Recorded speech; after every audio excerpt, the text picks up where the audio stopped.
Kain na po tayo. Sinigang na hipon. Magandang gabi.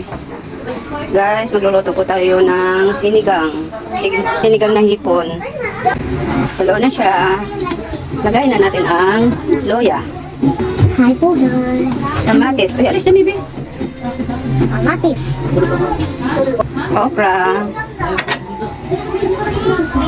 Tulo na po, lagay na natin ang hipon. Kangkong. Yung hipon kasi madali lang lutuin.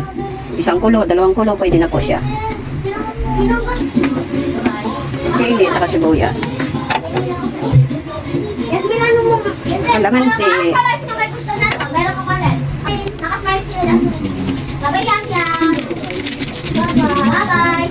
Masarap pag maasim.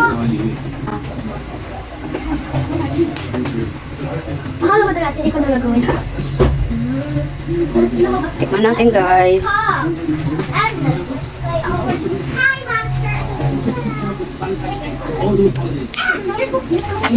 Sarap.